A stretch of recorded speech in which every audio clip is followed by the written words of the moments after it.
Hey everyone, Screenplay Archaeology host KiramidHead here, and I just want to do this intro to get my usual batch of plugs out of the way. So if you like this show and you're interested in the subject matter, be sure to check out the Shelved podcast. And if you like this subject matter, but if you're interested in hearing these scripts read out line by line, listen to the Table Reads podcast. If you like this show, and you want to follow it, check us out on Facebook, Tumblr, and Twitter, and Blogger, and places like that, the social media pages. The show is on a bunch of different platforms. It is on iTunes, Stitcher Radio, Spotify, Google Play Music, among other things. So yeah, go ahead and leave a review on one of those platforms, and if I can find it, I will read it out on the show. And if you have any questions or comments, be sure to send an email to screenplayarchaeology@outlook.com. And if I don't get back to you immediately, it's because Outlook's app is kind of crappy and doesn't always notify me about stuff. So my apologies for that. And that's pretty much it. On with the show.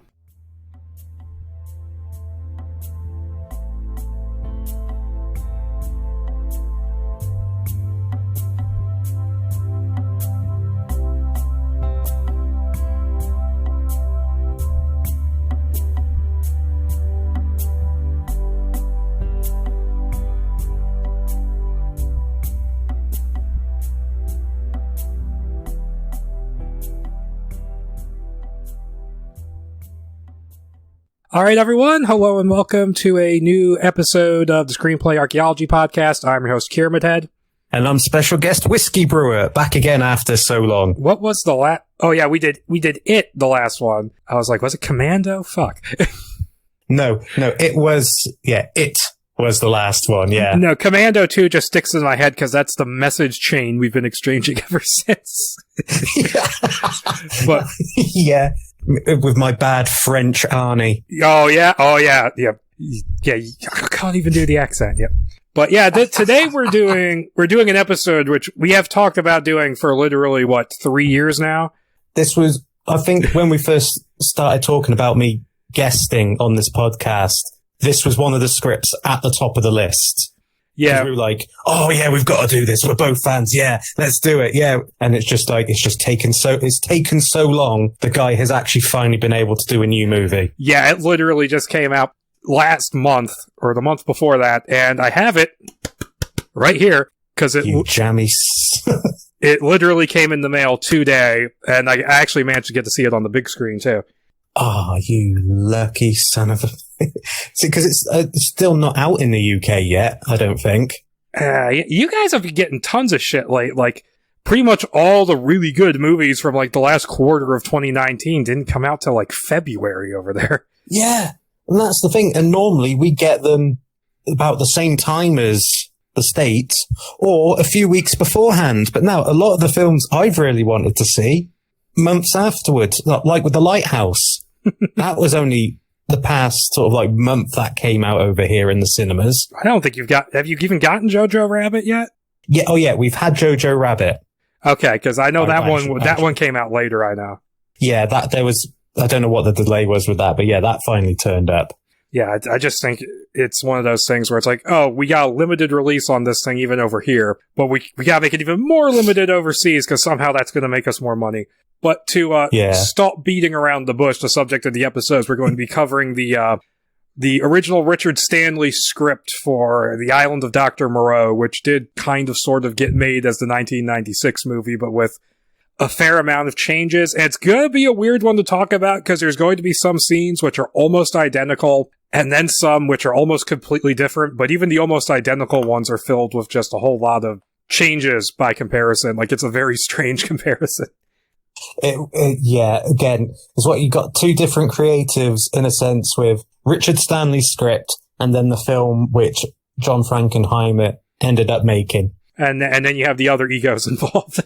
Oh god, yes. But yeah, but to get into some backstory on this one, well, I suppose I'll give the basic summary of what the plot is about because as Corporal Hicks has always said, it annoys the shit out of him if he doesn't, if I don't do that. But, the basic plot synopsis, if you've seen the movie or really any other version of The Island of Dr. Moreau, it's about a guy who gets marooned in the middle of the Pacific Ocean. He gets picked up and he ends up on this island with a scientist called Moreau, who is using scientific techniques. It differs depending on the version or the adaptation. He's basically using them to transform animals into humans, but a kind of weird in-between thing. So you got the Beastman. Yeah, he's creating his own, what he believes to be a superior form of humanity, which has links to nature. Yeah, that's this version of it. The book's motivation is a bit different because he's just perfecting his surgical techniques and even says, like, it doesn't matter what form he changes them into. He just shows humanity for purely aesthetic reasons. Yeah, again, yeah. Stuff like that. And, of course, eventually, things go wrong. That's our synopsis. As they always do. Oh, yeah, as they always do, or else there would be no story. It'd just be people hanging out on an island with a bunch of animal people going, hey, what's up? It would be Animal Crossing. Which I'm sure that, that would make a killing at the box office. I mean, if they did a film of that. I mean, if Sonic and Detective Pikachu were doing well, it probably would. Yeah, so I just got pictures of Richard Stanley's Animal Crossing. That would be way too weird for this audience. It would be great, though. It would be the most cultish cult film out there. But before we jump into this, I think we can gloss over, just for the sake of time, we'll gloss over the other adaptations of The Island of Dr. Moreau, because they're not really that important to this, because there's just a whole other story here. Yeah, it's just all you need to know is a lot of the different the previous adaptations are so different, they would be their own episodes to talk about in regards to how they took on the story. Because I mean, you have the black and white one, which is Island of Lost Souls, which is not a Universal movie, even though it kind of sort of became an unofficial Universal monster movie at some point. Yeah, it's just like, no, it is part of our universe, really. Yeah. Yeah, and I'm sure if they could have, they would have put a scene in The Mummy of Russell Crowe teasing it. Oh yeah. I found an old friend of mine. I found his notebooks, and it'll have Dr. Moreau just splattered across the front. Just sub that in for when they put the book from the Brendan Fraser Mummy movies into that movie. Yeah. But no, that one's actually really good. Charles Laughton is, of course, fantastic, as he always is. Oh yeah, the guy was a legend. He knew what he was. It's very racy for the time period too, because it was a pre-code film, and they got away with a lot of shit. Oh god, see, that's the thing. A lot of those films are so underrated, and then they just kind of, they brought the code and was like, somebody please think of the children. Yes. But, that's a good one. And there's like a couple of like obscure ones, which I think maybe like 10 people in the universe have seen. It's like there was like a direct-to-DVD one in the 2000s. There's like a 50s movie apparently that barely has anything to do with the story. But like the other big one is like the 70s version, which I've seen more than once. It does not stick out to me a whole lot, mainly just because I think it's kind of an inert kind of take on the material. Yeah, it's a very 70s sort of styling, especially when you got some of the cast of Burt Lancaster playing Dr. Moreau, which I think is actually quite good casting, and Michael York in there as well, Basil Exposition. Yeah, who plays his character as just an insufferable jackass, from what I remember. Yeah. And the unofficial Bond girl from Never Say Never Again. Oh god, yeah. Oh god, I'd forgotten she was in it. Yeah. She won I think a Golden Globe for Never Say Never Again. Seriously, and she's horrible in that movie. Oh my god. But yeah, the 70s version it's actually relevant to the subject matter, because apparently seeing that when he was a kid, Richard Stanley was disappointed in it, and that's kind of what put him on this path to try and make Island of Dr. Moreau. Yeah, it was always one of his passion projects. He saw it and it's just like, I know I can make this the film it deserves to be. But that happened. Yeah, of course. And he talks about that in the documentary, which I'll mention in a bit. And of course, the 1996 movie, which is kind of the final product of this script. I will say one legitimate positive for it is that the Stan Winston makeup effects are all fantastic. Okay, well, I think anything Stan Winston puts his hands to, it may not be the greatest film, but it will look brilliant, brilliant visual. Yeah. Oh, yeah. But yeah, and also stealing my lines. Of course, I'm stealing your lines. But there's a little bit of wonky CG when like the leopard man is leaping around. But I mean, it's 1996, and it's not the worst I've seen from that era. It's not the worst I've seen compared to today, even. It feels like the CGI today just is getting worse and worse in some respect. It's like it's taken a step backwards. Like in Rise of Skywalker, where they, for some reason, insert like a 30-second flashback of young Luke and Leia, and they look like early PS3 characters. It makes you think that the Leia they had in Rogue One looks so much better than what we got in Rise of Skywalker. Oh yeah, it did, and I never had a huge problem with her in Rogue One. No. That was just a nice little touch, that. Yeah, it was one of those things where it's like, I don't know why people are upset. She's on screen for like 15 seconds. Yeah, people did have a lot more problems with Peter Cushing rising from the grave. He finally got to do Christopher Lee's hat trick. Yes. Finally caught up with him, yeah. And the other thing I'll say about the movie is that it is not boring, because it is one of the most bizarre films to watch, because everybody's performance of the main cast comes off like they don't give a shit, but it's differing forms of not giving a shit. Yeah, like some people, they want to be there, but they don't give a shit because it's not the film they signed up for. That's true. Others don't give a shit because they're probably high off drugs while trying to make it through the movie. I mean, you have Marlon Brando, who's goofing off, wearing ridiculous outfits, riding around in a Pope-mobile, wearing a fucking ice bucket on his head. You've got... I'm glad somebody else mentioned the ice bucket. Yes, the ice bucket. That's my pure visual, is the towel with the ice bucket sat in the middle of it on the top of his head. And you have Val Kilmer, who is doing weird shit that I don't understand. Like, there's a scene where he sticks a flower in his mouth for no reason. It's supposed to be him being intimidating. I don't. He probably read the wrong page of the script and was like, yeah, let's do this. We'll be fine. And he just gives like really campy interpretations of almost every line of dialogue, and I have no idea what he's doing. My theory is that like because he had just done Batman Forever, and my theory is that he looked at Jim Carrey's performance and said, I want to do that. Yeah, everyone's talking about Jim Carrey, not about me. All right, I'm going to be Jim Carrey for next to Marlon Brando. Yeah, even though trying to be Jim Carrey didn't work for Tommy Lee Jones in that movie. No. But then again, that always makes me laugh because Tommy Lee Jones hated Jim Carrey during the making of that film. So why was he trying to be like him? Because he didn't want to be overshadowed, is my understanding of it. But that's Batman Forever. But yeah. I mean, you have him, you have David Thewlis, who... The guy is a great actor, but you wouldn't know it from that movie because he's either acting just strange in scenes, and there's moments where I swear he's not even acting, he's just reacting to the insanity going on around him. Like that whole first scene where they're sitting around the table and he's being introduced to the Beast People and he's sitting in the chair, and the little guy tries to shake his hand. He's just staring at him with these googly eyes. I'm like, what are you doing? Well, that's the thing, because...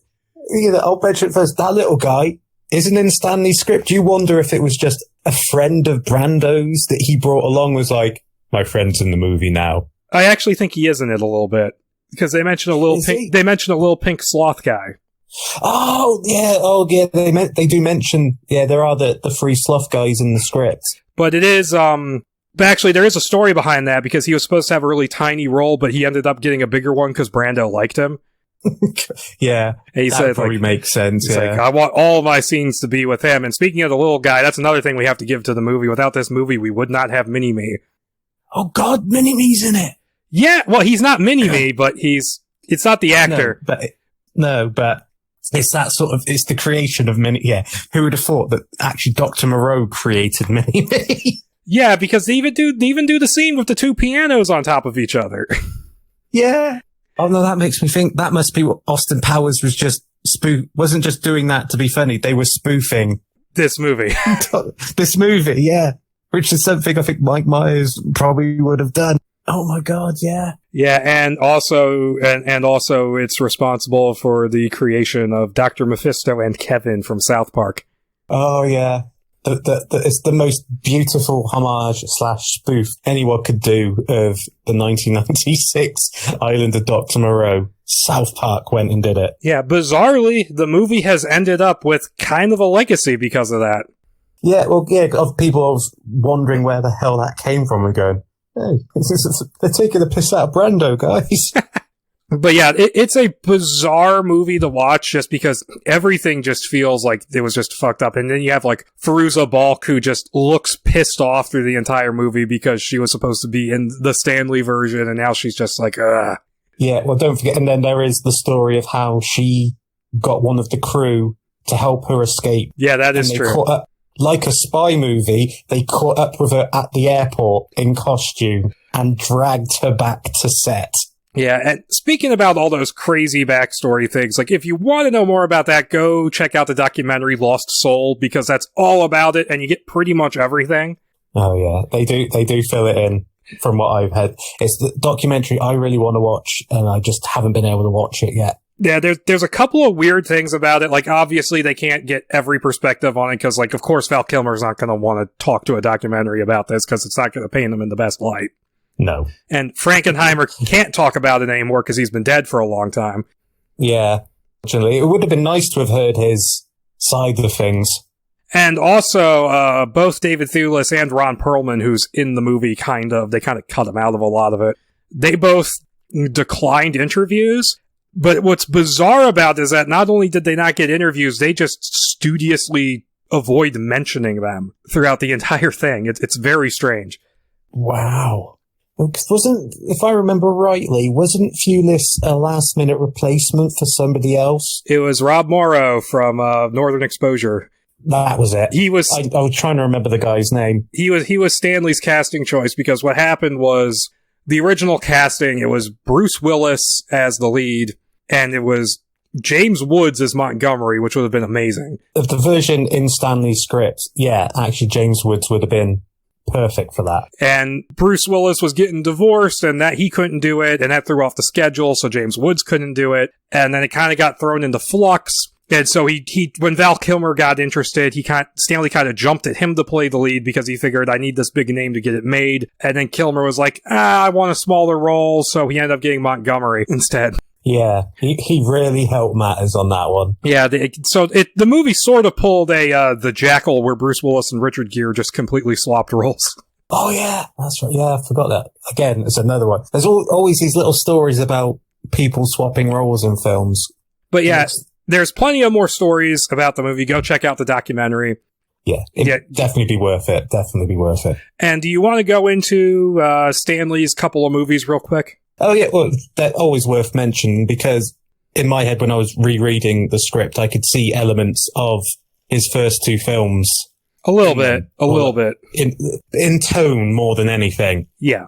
Definitely, because like everyone remembers like another great cult film, Hardware, made back in the late 80s, set in the UK. Like that's got like cameos from people like Lemmy and Iggy Pop. It's bizarre. It's dystopian like future. Oh, and it has the lead singer from Fields of the Nephilim in there as well as the drifter. Okay. Yeah, the guy with the funky hat who looks like Stanley. I know the character. I mean, you're the music guy, so I'm like on this one. Yeah. Yeah, just throw all the music facts out there. But no, it's an interesting little movie to watch. It's not like my favorite of his three so far, but it's an interesting movie to watch. He did a lot of really cool stuff on the budget he had. I mean, I could maybe do without the subplot about Porkins being a peeping Tom. No, that's true, but it does add a certain, makes him probably the most deserving fate in the film, rather than like, all these sort of innocents getting it. You've got at least one guy who deserves to get it. Yeah, that's true. In one of them, and in that, having read the original script of that's described in such a way as well. But it's like, and also because one thing I found out after I first saw the film, of course, very loosely based on a 2000 AD short comic. Yeah. Shonk. Yeah, I've read about that. In fact, there was a lawsuit about that. Yeah, lawsuit because he wasn't credited. So now on current prints it is. And in the special edition DVD of hardware, you get a little book that has the comic in it. Oh, cool. So it's in the UK, definitely in the Region 2 DVD. You get like the little booklet and it's got the comic in it. I don't know if it's the same in the States. So you can definitely see elements of what he took from that. I'd have to look and see what we actually have in the States regarding hardware. Well, fingers crossed you got it. Or even if you just like look online, you might be able to find like screen grabs of the comic itself. Or like descriptions of what actually comes with it and stuff like that. But yeah, hardware is a pretty cool debut. But like you said, you had the 2000 AD lawsuit on that. And the controversy just sort of followed everything Stanley was doing, from that onwards up until, He did not have much luck with certain things, but he had a vision. Yep. And next up, he did Dust Devil, which I rank that as my favorite of his. Yes. Especially when you watch just the original, the director's cut that's out there now. The final cut, which unfortunately is difficult to find right now. Because the DVDs are out of print. I found it for like $25 on eBay of the 5-disc edition, I think it is. Oh, I don't have that one. Because that one I probably would get. That one that's what you should seek out, just because it has 2 different versions of the movie and like 3 documentaries, and it also comes with a little comic, and it shows like the Dust Devil moving throughout history. Oh, see now, yeah, I definitely have to get that. I've just got it's the single disc Region 2 special edition, which has the director's cut, has UK exclusive commentary, that's a couple of his short films. And that's just a beautifully, again, it's visually stunning film. Yes, it is. But it just looks brilliant. Yeah, he really captures the desert. And of course, you have the replacement RoboCop, Robert John Burke, as the Dust Devil, who is just fantastic in the movie. He is. And you got the bad guy from Serpent and the Rainbow playing the hero this time. Yes, that is him. I get it. Serpent and the Rainbow was on TV a few weeks ago, and I was thinking, I know him from somewhere. So. No, it's a really, really good film. If you can find the final cut, do it. Unfortunately, the movie is free with Prime last I checked, but it is the theatrical cut. Which is the cut I've never seen. I would like to, just for the differences. Yeah, I'd be curious to check it out, because I know some of the differences is that they cut out a lot of the material with the cop character. Yeah, and they replaced it with a more expansive voiceover. Yeah. Like what was deemed as a more clearer for US cinema goers. Which probably made it more confusing. Yeah. Oh, Christ. And they tried to downplay the supernatural elements. Like, the shot where he's like walking along the side of the highway, and he has like a dog-like face. Yeah. They cut that out and they replaced it with something else. I can't remember what it is. Which makes sense, because that's one of the faces he sees when he looks in the mirror at near the start of the film. Yeah, but they They even put it on some of the VHS DVD cases. Probably shouldn't do that. No, and it's just like, you cut that, but you put it all over the promotional stuff. Yeah, that is very strange. And of course, that was a Harvey Weinstein thing, wasn't it? Yeah, dick. Yeah, he's gotten his. Yeah, he has. Very deservingly gotten his. And so Dust Devil had its own controversy. We talked about Moreau and what happened with that. And then Stanley was just kind of gone for a while. And it wasn't for lack of trying. Like, he's been writing scripts for ages and ages and trying to get stuff made. Just nothing happened until now. He was just doing a load of short films, I think. Load of short films, documentaries. He did music videos or music movies. He did part of the of a horror anthology, which is his segment is supposed to be really bad in that. Oh, ouch! What is it called? The Theater of the Bizarre is the anthology. Yeah, no, that's the one. Yeah, and I've heard his segment is just horrendous, surprisingly bad coming from him. Oh God. That may just be a budget thing, and he was just doing what he could with what he had. That is very possible, and it wasn't until this past year. It technically premiered at a film festival last year, but it got a proper theatrical release of sorts in the U.S. earlier this year, and that's H.P. Lovecraft's Color Out of Space with Nicolas Cage, and I feel like this is a movie which got off the ground because of Mandy's success. Yeah. Actually, yeah, I can see that. That sort of weird sort of style to it, and then you got Nick Cage. It's like, yeah, And it also to launch Nick Cage back up into a lot of people's estimations. Yeah, and also Elijah Wood produced both movies. Now that I did not know. Yeah, it's his production company. He's just like producing all these weird movies now. So it's like, okay. Frodo went nuts. But yeah, Color Out of Space, not a flawless movie. It has some weird kind of structural things in it, and there's some kind of just odd choices that are made. Cage brings back his Vampire's Kiss voice for certain segments, which makes sense, but it does come off a little odd.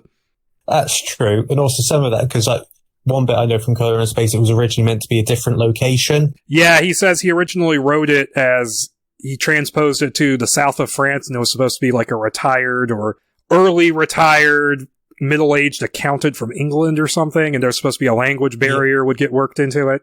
Yes, that's why they weren't able to get help from people, because nobody could understand the other. And he was going to film it near to where he lives. Yeah, that was probably he was doing that just in case, if I can't get huge funding, well, I can film it in my backyard. I know, I know all the locations. I can go guerrilla style. But yeah, so that brings us up to present day. Of course, you haven't gotten to see Color Out of Space yet.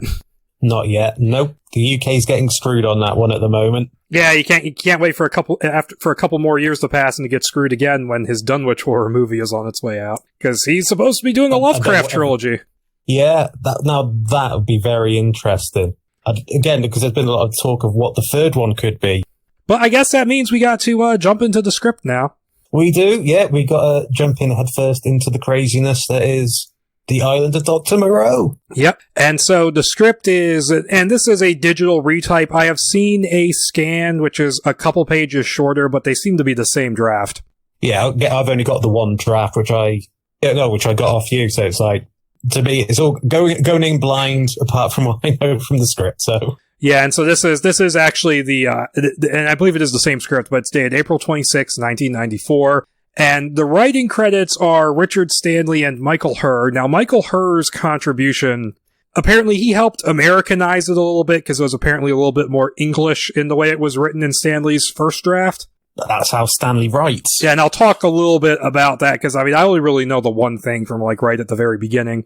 And he also added a lot of the hippie burnout elements of the Montgomery character and the huge drug usage and stuff like that, because he was a Vietnam era guy. He wrote a couple books about Vietnam, one of which he actually, wait, I'm actually confusing a couple things. He wrote a book about Vietnam, and he helped adapt, he wrote the narration for Apocalypse Now.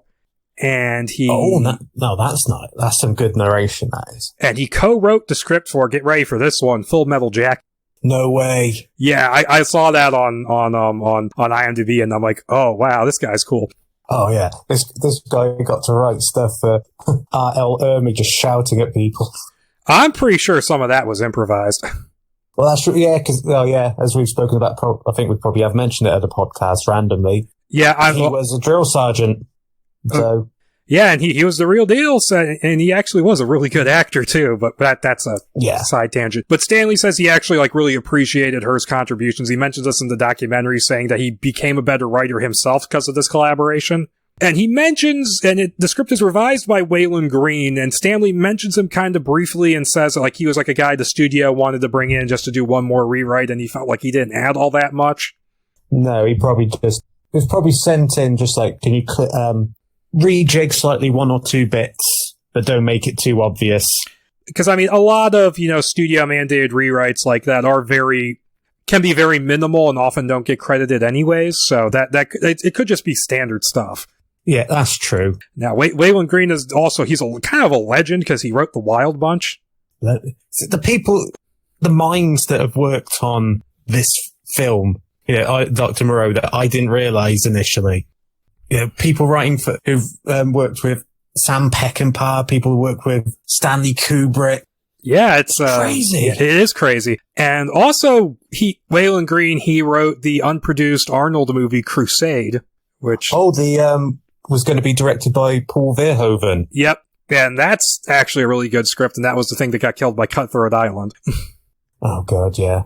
And he wrote a script which it wasn't specifically made into the movie, but I think they kind of worked off of it when they were making their own script for Disney's Dinosaur.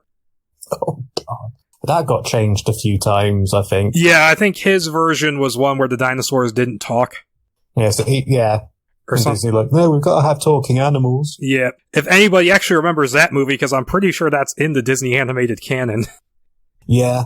Oh, God. I think it's a film I've probably only seen once, and I barely remember it. I've seen it maybe twice, and it's been 20 years since it came out. But yeah, that's not a Disney movie with a whole lot of staying power. No. But it would be rare for a Disney film. It would be interesting to come across his original version sometime, but I've never seen it around, so I'm sure somebody out there has it. So if there are any other screenplay collectors out there listening, send it our way. I mean, I actually Please. I actually like interact with a bunch, and it seems to be just like a very rare script, if anyone even has it at all. One guy's probably got it in the bottom of a box in the back of his shed. Oh yeah, that's probably where it is. It's along with half the missing Doctor Who episodes out there. It's in that garage with the original Frankenstein lab equipment that Mel Brooks found. But to get into the script, now it starts differently from the movie because it starts at the end and kind of flashes back. Yeah. And the movie doesn't do this. It starts in the woods and it says somewhere in New England, and we're at a cottage and we see a dog kind of running through the woods to the cottage and kind of scratching at the door trying to get in. And we get introduced to Edward Prendick, who is our hero, and they change his name in the movie to Edward Douglas because they didn't like the name, and they actually always change his name in the movies, which is interesting. Yeah, I love the fact that Stanley actually went back, had wanted the name from the original story, and he couldn't get it done. Yeah, that is kind of funny, because I mean, in Island of Lost Souls, it's Edward Parker, and then the 70s version, it's Andrew Braddock, because I guess they wanted more manlier sounding names. I'm like, what's more manly than a dick? Yeah. Although, moving on with the script, I think there's a moment where I can see why they maybe shied away from the name, because there's a certain line that happens later. Oh, yeah. It's not that far from now. The opening, actually. Yeah, it's probably like 10 pages away from where we are. Yeah, but Prendick, he's scribbling in a notebook, and he's assembling a gun because he took it apart for some reason. He's like Cobra, he just spends all his time polishing a gun. It's John Matrix having lost a lot of weight in his cabin, just cleaning his guns. It's Major Payne. Yeah. And he starts narrating, talking about how God must be incompetent and stuff like that, and he places the gun to his head before it goes into flashback mode, and more narration establishes, and he says 10 years prior in 2007, so this takes place in 2007 and 2017. Ahead of its time, which shall we say? Which the movie sort of does, because I believe the final movie is supposed to take place in 2010. They just forget to say it in the actual movie, but according to all like the peripheral materials and plot descriptions, it is supposed to. Yeah, it's one of those sort of things they've probably done just to, if people want to guess when it's set, here are some clues for you. Otherwise, it's timeless. It could be any time. Yeah, it could be right goddamn now. Dun, dun, dun. And so in 2007, he talks about he was working as a lawyer who specialized in what we wrongly call human rights. So setting up a theme there. And he was heading to Micronesia to work as a UN envoy looking to help stop the ongoing civil war when his plane crashed over the South Pacific. Now, I don't know how a civil war works in an island nation, but it's interesting to think about. Well, it is. Yeah, that is an intriguing thing. Oh, but that might have been something they would have changed later on. Maybe to somewhere else. Because they never say in the movie where he's going, I don't think. So they probably said it there because he knew he had to at least name somewhere for the studios. Yeah, and also, one of the changes I know that was made from the original draft he wrote was that instead of New England, the opening and closing framing device was set in, I think it was Yorkshire? Yeah, it's back in England. So it would have been in England, but okay, so we get a scene that's kind of like the one in the movie. And fun fact, the narration in the movie says the plane crashes over the South Pacific. And then a title card comes up on screen saying Java C. I'm like, okay, make up your minds. Yeah, see, that was just how foobar it all went. And so, like, he's drifting in this rubber life raft, and there's two soldiers who are fighting, and they're trying to kill each other over the last canteen, which is in... Yeah, it's all about, one doesn't need water, we can use it to survive. Blah, blah, blah. Blah, blah, blah. Survival of the fittest. And Prendick tries to intervene, saying, we're not animals, and he holds one of them at gunpoint with a flare gun, but then the other one goes and stabs the guy, and both of them fall overboard, and they get eaten by sharks. Now, this scene is in the movie. Here, what happens is they fall into the water and the guy gets pulled under, and that's it. In the movie, they fall into the water and there's like a shark already under the water, and it does like a dramatic head turn. God. It's so funny. That's one of the things I remember from the first time I saw that movie when I was like 9. I just remembered the shark just suddenly turning towards the camera. I don't know why that stuck in my head. It probably just seemed cheesy to you at the time. But I liked in the script how it's just sudden. Yeah, it's like because the one guy's swimming back to the life raft, Prendick's about to take his hand to pull him in, and suddenly, yoink. Yeah, all right. And so Prendick, he fires off the flare, and then he starts fading in and out of consciousness, getting a glimpse of a freighter arriving on the scene and rescuing him. And so he briefly awakens on the ship, which is called the Ipe Kakwanha, which is the name of the ship from the original book, if I'm remembering correctly. Well, I'm glad you went to try and pronounce it, because I wasn't going to dare. I guessed. I mean, it's not like I'm going to offend anybody by mispronouncing the name of a fake ship. No, true. Blame H.G. Wells on that one. Yeah, blame him for picking that name. But then he meets Montgomery, who's this weird kind of scientist guy, and he apprises him of the situation and tells him that he can get off 2 stops from there at Moresby, which I did not look up where that actually was. And while Montgomery himself is getting dropped off before then at a small island with little in the way of outside communication. And so, Prendick is hearing lots of animal noises and sees a destination at a U.S. biostation stenciled on a crate before Montgomery injects him with an unspecified drug cocktail that puts him to sleep. So we're getting that drug theme in early. Oh, yeah. You've got to build that up. And so Prendick awakes the next day to a change of clothes waiting for him. He goes above decks, meeting with Montgomery again, seeing the shipment of wild animals, including a black leopard that he's been accompanying, and they're all tied up on deck. And he meets Montgomery's traveling companion, a strange-looking man named Maling. And Montgomery confronts Captain Davis about the crew hassling Maling, but the captain just pulls a gun on him. And Prendick tries to step in, but gets verbally assaulted for his trouble. And all this stuff has pretty much been cut out of the movie. Yeah, but I like how this sets up just certain things, like the strangeness of the whole thing he's getting into, rather than just he's on the island. Yeah, because it actually is pretty close to the book that he feuds with the captain, and that's how he ends up on the island, because the movie completely cuts that out and changes it and makes it something else, which we'll talk about as we go along. And so that night, Prendick and Montgomery, they're talking at the railing of the ship, and we start this like ongoing thing where Montgomery is offering him a joint of his specially genetically engineered marijuana. Yeah, and Prendick's like, nah, I don't partake of that sort of stuff. But your loss. We keep getting those scenes where it's like, hey, you want a puff? Want a puff? Like, it's almost like Montgomery is just proud of the fact that he made his own strain of marijuana. He really wants to share it with people. He wants to know that this is the good shit. And they kind of sort of bond in this scene, and they seem to get along, and you get a sense of friendship between them instead of like, hey, it's this weird guy I'm hanging out with, which is what the movie is. And so, they were both Ivy Leaguers. Prendick went to Harvard. Montgomery went to Princeton. And we get a little bit of characterization for Prendick here, which you don't really get in the movie, because the movie doesn't really talk about what he does. And here he's like talking about how he was held hostage by an African warlord. And we see it, he's used to sort of these sort of life or death situations. Yeah, he can hold his own if it comes to it type. And Montgomery mentions that Moreau, the man he works for, like, oh, he saved my life, basically, but he gives no details. And then he tells Prendick that if his mood had been different, he would have left him in the raft, giving us the idea that he's more than a little bit crazy. I chuckled when I read that, because I just got this visual of whether how would it be played? Is he going to say it like with a smile, like a sly smile on his face, or is he just going to do it straight? How would Val Kilmer have done it? We can only dream of how he would have done it. He would not have played it straight, because he does not play a single thing straight in that movie.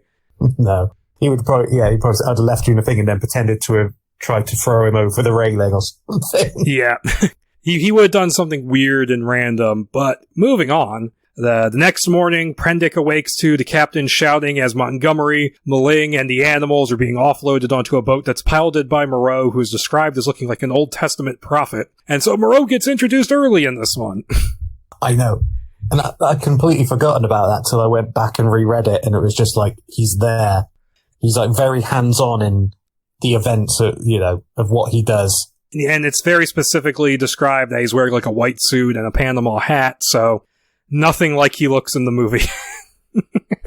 That's actually how Burt Lancaster looked in the 70s version. Yep, that's true. And, of course, all that weird shit, that was just Brando's idea. Yeah, well, Brando just had to make the making of the film enjoyable. Yeah. Give me the midget. Give me the ice bucket. and so the captain starts arguing with Prendick again, and this is where we get what I was talking about, because he keeps calling him Prawn Dick. Yeah, because I think the captain's meant to be drunk, so he just hates everybody. He's like, yeah, oh, Prawn Dick. Yeah, he's a raging alcoholic. How's your UN law degree helping you now, Prawn Dick? Yeah, he's just being like difficult and a jerk, and he's drunk and stuff like that. That's very much the characterization from the book, and also in Island of Lost Souls, because they do the ship and arriving at the island stuff relatively closely in that, and so Prendick just gets tossed overboard. Because he doesn't want him on the boat anymore, and Montgomery and Moreau are like, we can't take him to the island. Whereas in the movie, like, Montgomery makes this weird comment to Douglas, like, implying that the captain of the ship wants to fuck him. It's like, he's taking a bit of a shine to you there, Eddie. Kilmer just wasn't saying anything in the script. He was just making his own stuff up as he went along. Yep. And so it's also because they rewrite the entire point of the character in the movie of Edward Prendick. The entire thing Stanley does with him here, they do something completely different in the movie. And so, he gets thrown into the ocean, and then Moreau picks him up after all, instead of letting him drown, and the boat approaches the island, and Prendick notices that the boatmen and the locals, they all look very strange and have some sort of elongated face. Yeah, they all he can't quite place why they look different. It's just like, everyone's like malformed. I think it's here he does ask about, the locals and all that. Do they have like... They do in a second. It's in my notes. He mentions about the gene pool or something, which I think is the first reference to it. Yeah, that's going to be coming up in a second. And it's also interesting to note we're getting introduced to Beastmen this early. Yeah. Including Moreau's people who hang around the house who are all like dog people. Because, we get introduced to them early on, whereas in the movie, the dogmen are introduced by David Thewlis turning around and suddenly they're there. Classic jump scare. Yeah, because he backs out of the laboratory after seeing like the thing we're going to talk about in a little while. It turns around, they're just there, and they're like, hi, or something like that. And he's just going, ah, which is pretty much half his performance. Why am I here? Ah. I'd much rather be playing a pointless role in The Big Lebowski. Please, I want to do British indie films again. I can't wait for Harry Potter to be a thing. Okay, let's move on with this. And so they land on the island and they go to Moreau's fenced-in compound, where Moreau offers to let Prendick call the UN to come pick him up, but their ComSat equipment is going up, which he attributes to magnetic storms brought on by the decay of the ozone layer. So this is very much Stanley projecting the future from 1994, because now you never hear anybody mention the ozone layer anymore. No, it's all climate change and all of that now. So nowadays they probably would just change it to that. And he also tells Prendick to stick to the main house as Moreau's employers. And they're only mentioned once, the people who are funding this, and they're sort of represented by the flag, which is supposed to be the Tree of Life. And they're afraid of getting sued. They're, like, the line about, like, oh, you could twist your ankle and then sue them, that line goes to Val Kilmer in the movie. At least they kept something. Aren't they called the Foundation of something or other? Something or other. Yeah. I can't quite remember off the top of my head, and I don't have the script to hand. I can't remember what they're called. It doesn't matter, because they only mentioned it once and they never go back to it. Yeah. I just thought it's like, they give them this name, and it's just like, if you can remember it. And so Prendick sees that Maling calls Moreau father and treats him with an almost religious reference. And this is where he remarks on how strange the locals look, and Moreau just kind of brushes it off and says, they've been inbreeding. And now Maling is a character who's in the movie, and he's played by a German actor, and he was supposed to have a bigger role, like he was supposed to be Moreau's kind of second. And Brando threw that off by insisting on having the midget hang around, the little guy. Oh, God. The German must be so pissed off that half his role had been replaced by a midget.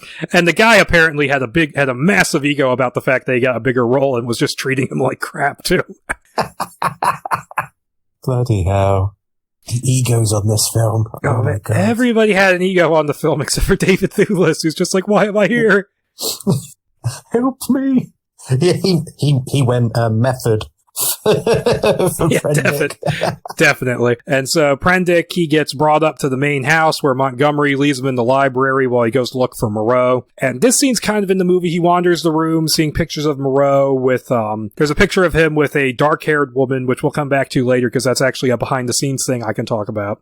Ooh. And then Prendick, and he sees the Nobel Prize Moreau was rewarded for genetics research. Then he starts hearing music, which draws him out to the veranda where he sees Moreau's daughter, finger quotes, Aissa, dancing, and he gets like attacked by a monkey, which is a weird moment.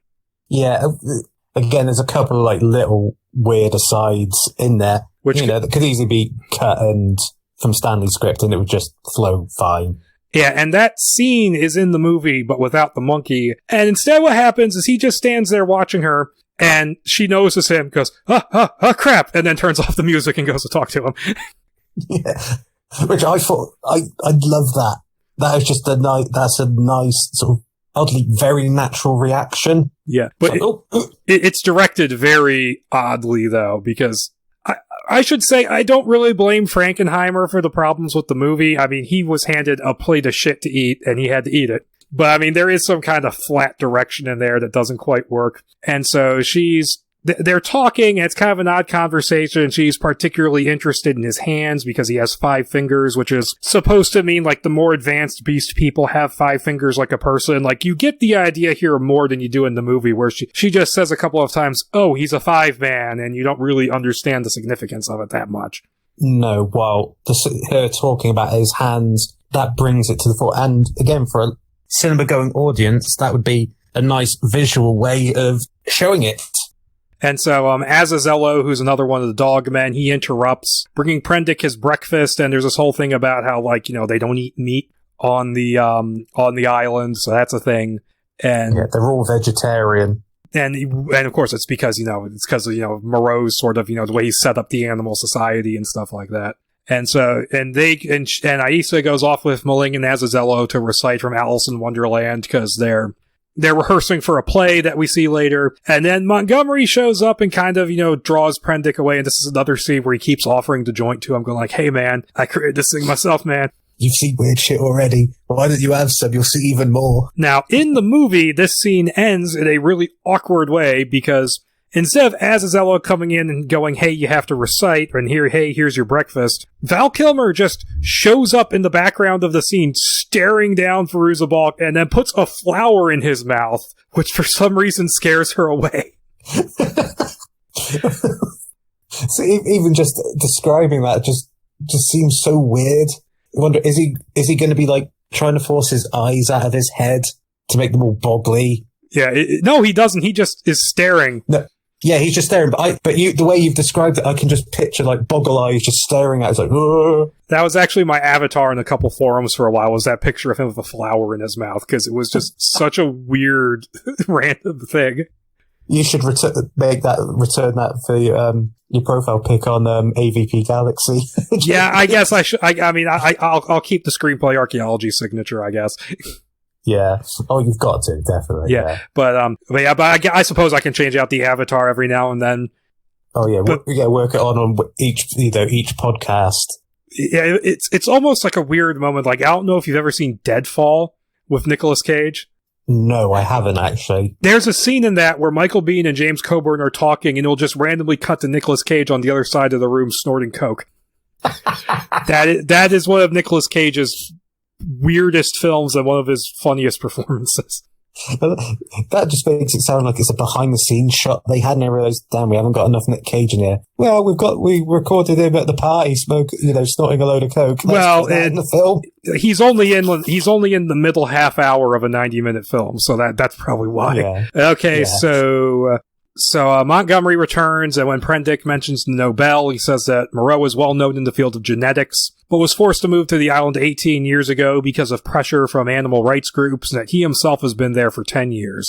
Now, the script never goes into why Montgomery is stuck working for Moreau. They never really talk about it. Like, you get the idea that he was something of a burnout, but we never really get the circumstances of how he ended up. No, which would be an intriguing thing for them to have added to the script. Just like, even in later conversations, even a couple of lines here or there, just to like, or maybe it's like, just like Moreau saved my life. Yeah, stuff like that. Get a bit more of that. Yeah. And all right, and so he starts showing Prendick to his guest room, and he notices Prendick watching Aisa reciting. And they get to the room, and oh wait, I gotta mention this. So basically, there's a thread in this script of him being jealous of the attention that Prendick is getting from Aisa. That's not in the movie. In fact, I get the exact opposite impression from the movie, and that Montgomery wants Prendick to himself. Yeah, because which is probably what. Because he takes that flower out of his mouth and then puts it in his pocket. Also, the horrible, horrible line he says in the movie where he goes, "Oh yeah, she's a real pussycat." That's not in the script. No, that's not. And yeah, that didn't deserve to be in the film. That was just too on the nose. Yeah, no one talks like that. No, nobody talks like that. But so they go up to the guest room. As he's being shown in, a local in a surgical smock shows up and tells Montgomery to hurry as the contractions have started, so you get the idea that someone's giving birth. And so Montgomery locks Prendick into his room, saying it's for his own good. And Prendick hears a howl of pain from somewhere outside, but can't pinpoint the source. Now, the movie cuts out the howls of pain, and it cuts out the really good line where he says, "If it's about the insurance, I'll gladly sign the waiver." And also, Montgomery just locks him in for no reason in the movie. There's no prompting from somebody to do that. And I think that's going to be an issue when you cut out the House of Pain stuff. Yeah, they did cut out a fair amount of the House of Pain in the movie. In fact, they cut out all of the exposition of what's actually going on. Yeah, no wonder nobody knew what the hell was going on. So Prendick, he's flipping through an issue of Time with a story on Moreau's Nobel Prize win, and he hears the howling again before falling asleep, and he has this kind of creepy dream which feels very Richard Stanley about, running through the forest and an unborn fetus, which he awakes suddenly hearing the screaming of an infant. Now, they cut out the dream sequence, cut out the screaming of the infant in the movie. They put a different dream sequence in the movie later, which I think is just stock footage from other scenes. Most likely, I think, yeah. Yeah, and so he jimmies the lock on his room's door because Montgomery left the key in the lock like a dumbass. Well, he is stoned off his tits. What do you expect? Yeah, world's greatest detective, my ass, Bruce. No wonder Chris O'Donnell wouldn't listen to you.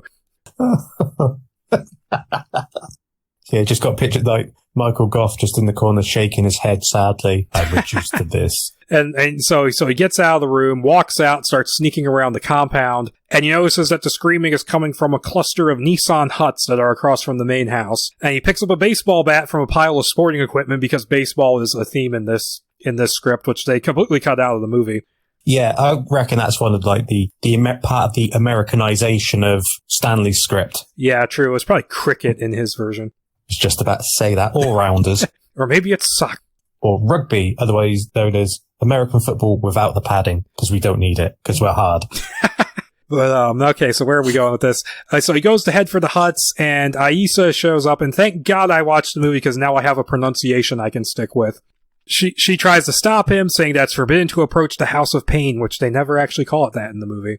No, but it's a recognizable name. I think it's in every other version. Oh, yeah, and it's in... Of it, I mean, they say it a lot in Island of Lost Souls. In fact, the way that movie ends is Charles Lawton is whipping and trying to drive back the Beastman. He says, "Have you forgotten the House of Pain?" And then Bela Lugosi goes, "House of Pain!" And they drag him off to the House of Pain and go at him with the surgical equipment.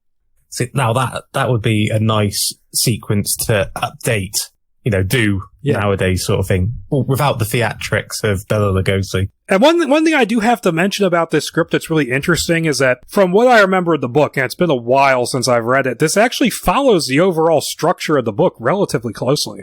Well, yeah, I was thinking that reading it, how descriptive the script is. It is almost like he's writing his own novella of Moreau. Yeah, and the individual events and the order in which they happen, including some of the characters, are actually pretty in line with how they happened in the book, which is actually really cool because we never actually have gotten that before. No, and that shows how reverently Stanley treated the material. Yeah, that is true. And so, but he goes to, she tries to keep him from going over there, but he says, I can't ignore a child screaming like that, so he's going to go anyways. And that's one thing I like about this script, because Prendick, like a lot of H.G. Wells protagonists, is a little bit of he's the reader, essentially, in a lot of ways. Like, this is like the ordinary guy looking at stuff, and they've given him like a real sense of personality here and made him heroic. Like, you get who this guy is. Like, he's willing to go into these awful situations to try and make things right. It's all part of what he's wanted to do, especially regard his work with the UN in that regard. He's obviously heard this stuff so much, he can't listen. He has to help. And so he heads over there, and his approach is covered by the sounds of the experimental animals that are in cages, and there's a big tank with like an octopus thing in it. Which not much is done with, if I remember correctly. Well, it plays a role at the end. Yeah. And you can see it in some of the concept art, which I'm using for the thumbnail. Oh, nice. Like, it's in the background and stuff. Yeah, as a little tangent, I loved the concept art I've seen of Stanley's version of Dr. Moreau. Oh, it's just some beautiful stuff. Yeah, you think. Yeah, they show, and they show a lot of it in the documentary, from what I recall. I think I've only seen bits of it. I think which I'll probably mention because they're more later half of the film. Yeah. Or later half of the script, I should say. But it's just some beautiful stuff. And so visually stunning. Yep, you're lying. But he's walking in there and he sees Moreau and Montgomery standing over a body with its feet in a crude set of stirrups, which Montgomery covers. He sees a hideous mutant baby being cradled by Moreau. Now, this scene is in the movie, but remember, we haven't met Moreau yet, so we don't see his face. In fact, it probably wasn't even Brando in that scene. No. And he, shame it's not the midget. Yeah. and then you see in the movie, you see the mother, like, you don't just see her feet. Like, you just see her right away, and it's done in like these weird like fades where it's zooming in, zooms in on the mother, zooms in on the baby, and David Thewlis pulls one of his goofy faces and runs away. I'm tripping balls. Which I think that's supposed to be intentional to a degree, but we'll talk about it because there's a whole subplot in that movie that's not in this. One of Frankenheimer's writers things to it then, yeah. And so Prendick, he freaks out and runs off, and despite Montgomery's attempts to talk him down, and he does actually, one of the things I like about Montgomery in this is that he does actually seem to like Prendick to some degree. Like, he does want to seem to try and help him. Well, yeah, it's because he realized he is more unknowingly walked into this situation. Like, Montgomery's trying to protect Prendick a lot, and it's like, no, you do not need to worry. Just look away. Smoke some weed. Like, he'll be fine. Like, he might see a little bit of himself 10 years ago in him. Yeah, when he first arrived, yeah. Actually, yeah, that's true. That makes a lot of sense. And so Montgomery, Prendick runs away from them. And for some reason, Moreau was like, oh, Montgomery, take care of that, blah, blah, blah. But then, Prendick runs away and he grabs Aissa going like, I'll totally take you back to New York if you help me escape. Oh, yeah, because Ace talking about, because he mentions it and it suddenly becomes the Shangri-La for her. Yeah, because... Oh, New York, I'd love to go there. And she says that's another island, right? And that exchange survives to the movie, and only it's England is another island because no one's going to buy it. David Thewlis is from New York. No. Okay, she leads into a concealed hole in the fence, and they make for the launch. But they're unable to take off into launch, though, as Montgomery comes down to shore in a different boat, and it turns into a car chase in the movie, which is kind of funny. And he's got like a megaphone, and he's shouting, telling the locals who are nearby sleeping. He wakes them up and says, "Capture Prendick and bring him back to the compound." And then Aissa tells Prendick to head to the village and ask the leaders there what to do. So they head through the jungle, and they discover a patchy-furred beast man named Lomai drinking from a stream like an animal with the remains of a chewed-up rabbit nearby. And he's in the movie. That scene's almost shot for shot in the movie. Yeah, of course, Lomai in the movie, played by Mark Dacascos. Oh, really? I didn't realize that. Yeah, that's Mark Dacascos. Yeah, great martial artist. And yeah, I always loved that cast. I love his stuff. So yeah, and like the cast in the movie are good actors for the most part, but you never know it was them. No, again, they probably just, it's like, I'll give you the bare minimum. Especially if I'm dressed like a bear, you're getting the bare minimum. Yep. And so they see that scene. And one thing they add in the movie is that off to the side, they don't see him as the hyena swine who kind of becomes like the bad guy of the movie. Yeah, that's right. And that he's been feasting on the rabbits as well, and Lo Mai is like his friend and stuff like that. And so they keep going through the jungle, and they see what she calls the Silent Ones. They're described as these tall, kind of sloth-like figures, and she says they're the first of his experiments in this line, and that, but they weren't able to be given speech. In fact, actually, I forgot to mention this. There's a moment earlier at the compound where Prendick looks at a tree, and it's kind of moving, and you get the idea that maybe he's been experimenting on the trees as well. Yeah, that's right. Yeah, that'd be an interesting visual. Or even like a mini subplot of just he's creating his own Middle Earth on this island. Yeah, true. He made the Ents. Although they'd probably be more like the Evil Dead trees in Stanley's vision. Oh, God, yeah. And they... I said, run! Stay away from the trees! It was the trees themselves, Ash. And so they run into a simian-looking beast man called a Sassamon, who asks if Prendick can play baseball because of the bat he's carrying. And they follow him as he walks off into the jungle. Apparently, Prendick was actually a really good baseball player in college. I don't know if he's bullshitting or not. The way I read it, I thought he was just bullshit and following along because you see other beastmen actually practicing later a bit on. Further off to this, yeah. Yeah, later on there's just bullshit. Yeah, later on there's a full-on baseball game. Yeah, which I thought is an intriguing little touch. And so Sassamon takes them to the village, which in this version, it's a series of just crude shelters inside a ravine instead of being like the abandoned military complex, which that could have been on Stanley, because I know all the sets were built when he went to film. So maybe he changed that between this draft and when he went to go shoot initially. He probably did, yeah, because Stanley did about 3 days worth of filming, so all the stuff was being built by that time, so yeah. Yeah, it was like 3 or 4 days worth, and they ran into a storm, and dealing with Val Kilmer's bullshit, he eventually had a breakdown. He climbed up in a tree and wouldn't come back down. God. It's one of those movies, man, where like all the behind the scenes stories, like they're all insane and they're pretty much all true, which is so fascinating. But so they go in. It just made me think of Tropic Thunder, how that film is like the joking docudrama of the making of the Vietnam film. It just makes me think somebody needs to make a movie of the making of, not the documentary, just a movie of the making of, and just like everyone's just batshit crazy. Yeah, like do it like some of the like the thing where they're shooting the Western in Once Upon a Time in Hollywood. Oh yeah, see now that would be brilliant. And okay, and so they're wandering through the ravine, and like the beast people are all coming out, and you see like the sow women, which you don't get to see in the script of Montgomery making out with them in the scene, which is just like whoa. Yeah, it was a blessing it's not in the script. Yep, and you see the little guy, he's crawling around, and he grabs at Prendick's feet. He doesn't try and shake his hand here, so that hilarious scene is not in the movie, not in the script. No, not in the script. No. And so, Sassamon takes them to Kirill, who lives in a den that's carved into the cliffside. Now, Kirill would have been the William Hootkins character, Porkins, and he's cut almost entirely out of the movie. All his dialogue is gone. I think you can see him in maybe one shot. God. It's you gotta love that major character cut from the film. Yeah, and so he's here, and okay, I'm losing my place in the notes. My apologies. And he says, then I think this is where they're heading towards another cave, and the figure is walking out, and Prendick's panicking because he thinks it's Moreau because you can see the Panama coat and the trousers and the hat. Yeah, and it's not until the figure emerges out of the shadows of the cave that he realizes the guy is wearing a mask. It's got horns. Holy crap. Yeah, and so basically what happens is that Kirill, I found my notes, and he insists because I am the keeper of the way that Prendick needs to learn the law, and so he leads them further into the cave, and it's all done up in like a ritual fashion with cave paintings and stuff. This is a stunning visual. Got there before you. You son of a... Dylan.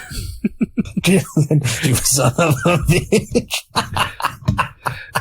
And so they meet, the sayer of the law here, he's a ram beast man, because you can see his horns, and he's dressed up in imitation of Moreau. He's wearing basically the same clothes. He has a mask on, which never comes off until the end, which I really like this idea, and they don't do it in the movie. Instead, he's just blind and has a big stick, and he's Ron Perlman, it's not a huge role. It's not like a huge role to begin with. He gets cut down even further in the movie. Yeah. And again, that's another thing, like the making of, like, one of the few things Ron Perlman has said about it is how he got made up every day in the makeup and barely filmed. because he felt they did not know what they were doing. Yeah, that is a shame. Because I mean, you know, he's the makeup guy. He's him and Doug Jones. You put them in makeup, and they're your monsters. It's Ron fucking Perlman, you know. Although, you don't do that to the guy. I mean, at the time, he was that guy from that Beauty and the Beast show. Yeah, true. The George R.R. Martin Beauty and the Beast. Oh god, yeah, that is George R.R. Martin's version. Oh god, you forget how much that didn't have an ending either, George. No. Then again, that was another studio kind of took that away from him in the third season, I think. Okay. But so moving on, they're in there and he's reciting the law, and it's lengthy, and I believe it's word for word from the book almost, except for actually mentioning coupling, because you couldn't do that in Victorian England. No, that's right. Yeah. But I think you are right. So he has taken pretty much verbatim from the book. Yeah, and it's basically condemning all these animal-like behaviors in favor of human ones. That holds up Moreau as a godlike figure. And then Moreau, Montgomery, and some of the Dogmen servants, they arrive on the scene looking for Prendick. And he scuffles with Montgomery and gets his gun away from him. And they arrive on horseback, by the way, which I can tell you why they replaced that, because it would have been animal abuse to put Brando on a horse, if they could even get him to agree to it. They would have sellotaped 2 horses together for it to work. A push me, pull you. Yeah. And he gets Montgomery's gun away from him, and he runs for the forest, which this is expanded because they just have a little bit of a confrontation in the village in the movie. But so he's getting chased through the jungle by the beast men who have been stirred up by Moreau, including, this is the first appearance of the hyena swine in the script. That's right, yeah. Because I remember, when I first read it, I thought the hyena swine was seemed to just appear later on. But yeah, it is here that you first see him. Yeah, and so Prendick, he runs into a hot sulfurous stream where he loses the gun, and he reaches in to get it and he gets burned, and then he follows it to the ocean where he gets hemmed in by his pursuers, and he actually tries to walk into the ocean even though he knows that's not going to work, and he's just freaking out at this point. And so Moreau and Montgomery try to talk him down, explaining that, the Beastmen aren't humans but part of an experiment, because he's thinking, they're going to try and, work on me or something like that. And he even hands over his rifle in an attempt to pacify him, saying that he merely wishes to send Prendick on his way. And I actually that moment's kind of in the movie, but he's sitting in his Pope mobile and he goes, Montgomery, give him your gun, all that. Yeah, but that loses some of its power. Well, here it's Moreau is showing to the Beastmen and his creations that he is a benevolent god. He actually feels like he's an active part of what's going on. And he's not done up in kabuki makeup with a weird thing on his head. Bring me my bucket. No, he doesn't have the bucket yet. No, not yet, true. at that point in the movie. And this is where we get one of the really interesting ideas that they just completely drop from the film, where he drops a bombshell saying that the ComSat equipment is down, having been restricted to military usage after word got through about a nuclear exchange between India and Pakistan having taken place. And this shakes Prendick to the point where he just calms down and just goes with... Yeah, see, I like that. It's just that, for him, I think it's that moment where he feels all the work he's done in the outside world has been for nothing. And it's continuing the apocalyptic theme of his other 2 movies, because you have, the post-apocalyptic world of Hardware, and then you have that implication at the end of Dust Devil that we're leading into that world. And it just made me think that maybe Dust Devil's a prequel to Hardware. he actually talks about that on the special features and stuff, where he says, because the scene gets really red at the end of Dust Devil, saying that essentially, it's saying that Dust Devil ends where Hardware begins. I don't know if I necessarily buy into, that being literal. Visually, it's a visual aesthetic that he could go with. Yeah, stunning visuals. And I like this moment that this is what calms him down and gets him to go back. Yeah, and it also is a very nice workaround for the phone is not working thing. Yeah, it's a nice touch rather than, I've got no bars or cables have been cut kind of thing. Yeah, it's just you can't use it. We'll get to what they do in the movie, because there's the Radio Shack scene coming up. That's another weird Val Kilmer moment I'll have to talk about. When isn't there a weird Val Kilmer moment? The whole movie is one, pretty much. Yeah. And then once you hit the end credits, it's woohoo, no weird out Val Kilmer. Oh no, there's his name. There you go. And then Moreau shows Prendick the corpse of the dead mother in the House of Pain, explaining that the people on the island are genetic hybrids, and he also shows them the black leopard, which is being used as a surrogate mother due to being strong enough to carry the child, but it will die as a result. And Moreau essentially says he wants to replace humanity with a superior species, and he says he feels called upon by a higher power to do so, and that he only has so much time left to reach his goals. So it's implying that he's either old or he's maybe he thinks he might be dying. Yeah, he's worrying that the plan, no matter what, he's just worrying that the plan won't be finished in time. Yeah, and what's interesting about this is that this is almost, going in the... It's very interesting parallel to a lot of mad scientist movies, because here, he's being played as, a religious fanatic, so it's not him trying to be God. He thinks he's called upon. Yeah, he sees himself as the prophet, while the Beastmen see him as the god. And it's an interesting contrast to the movie, because David Thewlis is playing the role because of the way they rewrote it. He's playing it like a religious fanatic because he's sitting there at a dinner table with all these beastmen around him saying, "Oh, this is satanic." And you get this bizarre monologue about, "I have seen Satan under my microscope and I have metaphorically cut him to pieces." From Brando. And Brando, that's actually a moment where Brando's actually pretty good in the movie. He has his moments where I'm I can kind of see where his performance would have gone if he actually cared. Yeah, it's he was trying to keep little bits of Stanley's thing alive just in those few moments. Although his characterization of the movie is actually quite different, and we'll talk about that in a bit. But there are other moments where he's actually pretty good. Ironically, one of them is when he's wearing the ice bucket on his head, because he has kind of a heart-to-heart with Aissa. And it's such a contrast, because that's one moment where it feels like he's almost sort of trying, and then you have Firuza Balk who's like, "Mother, am I not like you?" I don't blame her for not trying, but she's really bad at that scene. And she's giving him this death glare, like she just wants to strangle him. Yeah, well, that depends if this was before or after the airport incident. I think it would have been after, because she tried to leave almost as soon as Stanley was fired.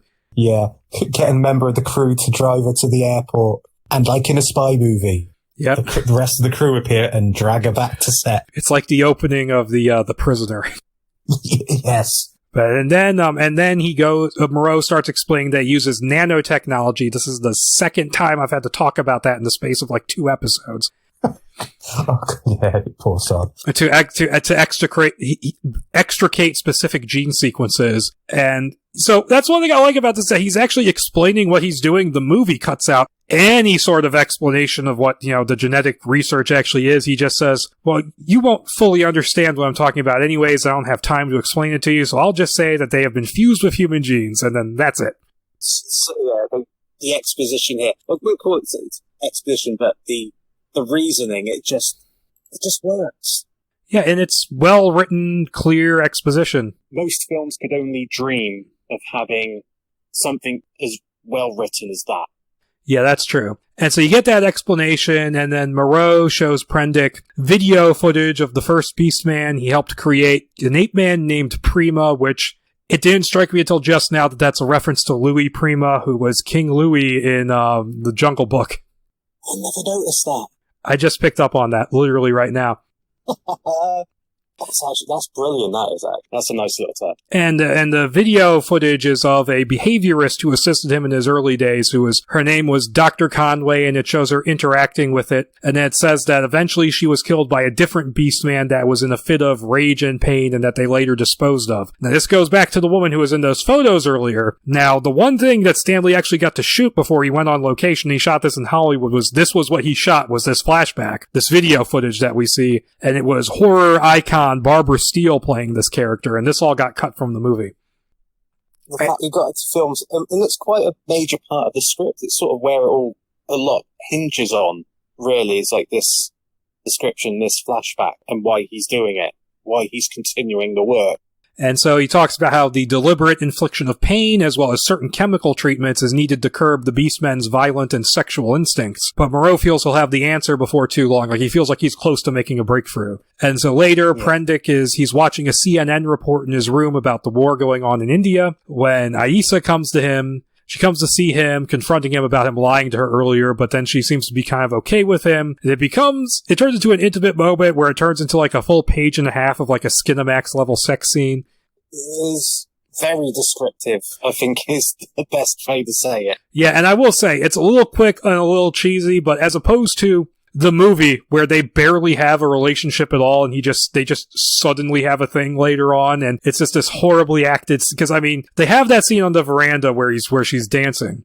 They escape from the compound. They barely interact throughout the next 20 or so, 30 minutes of the movie. And he spends pretty much this entire segment of the movie sitting around being a jackass, talking about how evil all this is. And I'm like, she has no reason to like him. And then after Moreau dies in the movie and they have his funeral, they suddenly have like this heart to heart. And now they're together, blah, blah, blah. They really care about each other. And they just, both actors just are not putting anything into it. And Sophie Lewis is kind of like, and she's just like, Yeah, they've pretty much just given up at that point. It's so funny. They just look so tired.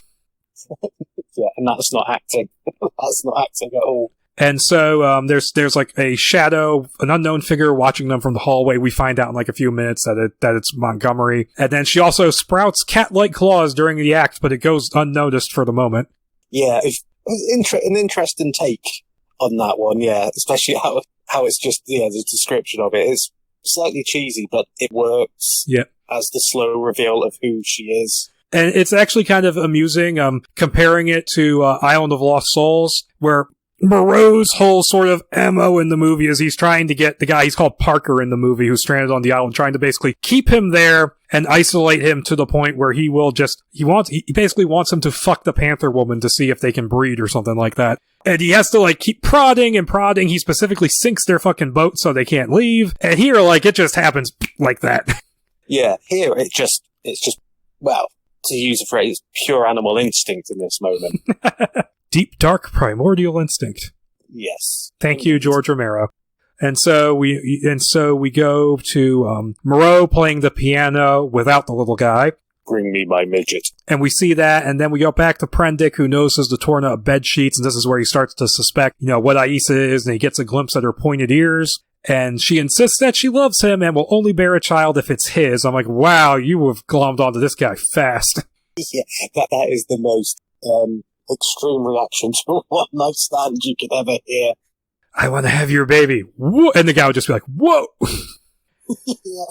Look, a distraction out the door. And so on the veranda, Moreau and Montgomery, they're discussing the Prendick situation, and Moreau says it's good to have him around because he likes to have a fresh perspective on the work, and Montgomery's like, he'll only be trouble. And Aissa approaches, and she starts hearing the rest, and they don't see her there, and so Montgomery tells Moreau about Aissa and Prendick, but he doesn't much care, saying like, oh yeah, she's my daughter, but only because she has my genetics. And she says, I'm only just kind of fond of her. And he says, she only has my genes because I have limited supplies because you're all fucked up from the drugs, which I don't think that's how drugs or genetics work. No, but it adds a bit more to the slight egotistical nature of Moreau, saying like, you take that stuff, you're not worthy to be a part of what I do. And it gives you a little bit more insight into Montgomery's general nuttiness. And so he also just says right here he fully plans on using her as a surrogate someday, and he also views Prendick as a potential source of uncorrupted genes, which lets us know that, okay, we already talked about the drug use thing. And we also get the idea here that Montgomery is jealous of Prendick's success with Aissa because he's been trying for years. It's a good thing they cut that out of the movie because it'll be a little weird seeing Val Kilmer, in the prime of his, his sex symbol status. Getting turned down in favor of gawky David Thewlis. Not that David Thewlis is ugly or anything, but it is kind of funny. I think it was just the straggly beard.